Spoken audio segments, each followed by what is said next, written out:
Hi everybody. For Valentine's Day you're going to be making a ton of hearts, so I thought it might be helpful for you to create a few templates for cutting out your heart shapes.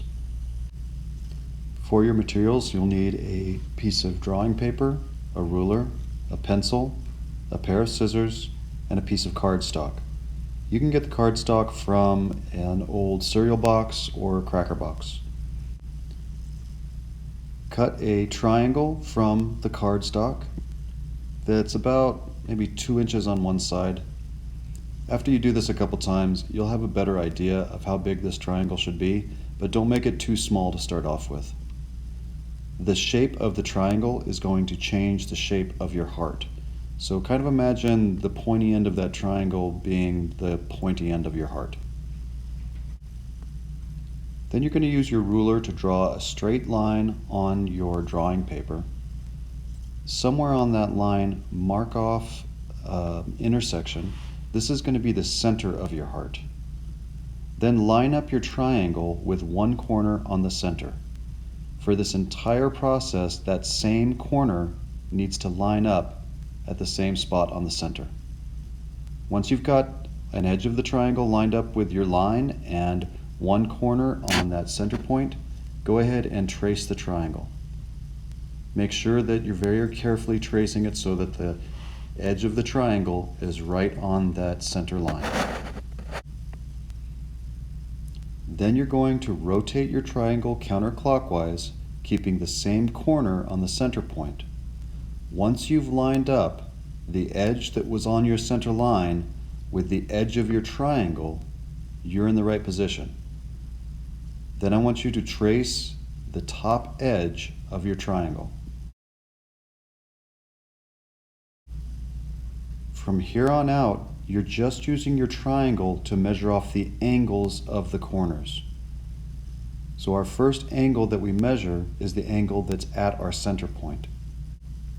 Now we're going to slide our triangle down, keeping the same edge against our previous triangle. And we're going to measure off the opposite angle on that line. If you did this right, then your tracing should be a miniature version of your triangle template. If you hold them up side by side like this, you can compare them and see that they're both the same shape, it's just the one is smaller than the other. Turn your triangle counterclockwise again until your edges line up, just like you did in the previous step. Measure off your angles and make a new triangle on top of the second triangle. Again, this should be a smaller version of the previous triangle.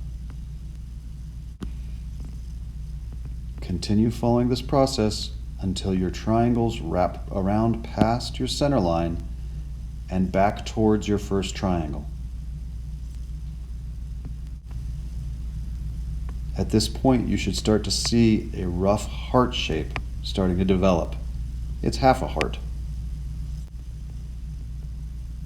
Turn your drawing paper so that your heart is right side up, and then draw a long line connecting the corner of your smallest triangle with the tip of the largest triangle.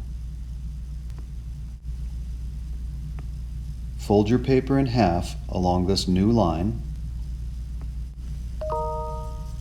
and then cut out your heart shape along the traced edge. Make sure you cut both sides. Once you're done cutting, unfold your paper and you'll have a faceted heart shape, kind of like the one that's on the left. It might be interesting to take this and color it in to look like a diamond or a gem. Each of these hearts was made with the triangle that's underneath them. The triangle on the right was faceted right after I cut it, but then I went ahead and smoothed out all the corners to make it nice and round. I'm probably going to do this to the one on the left too. Here's a few questions for you to think about. Why do the triangles keep getting smaller? How many different heart shapes can you make with the same triangle? The triangles I used created a shrinking spiral. Can you find a triangle that creates a spiral that grows? So this is a project that is not only really useful, but that I really enjoy. I like making templates and playing around with shapes like this. What other patterns do you think you could make with this spiral instead of a heart? Are there any kind of animals or shapes in nature that it reminds you of? There are two types of triangles that actually won't work for this. Can you figure out what those are? Have a good time with this, you guys, and happy Valentine's Day.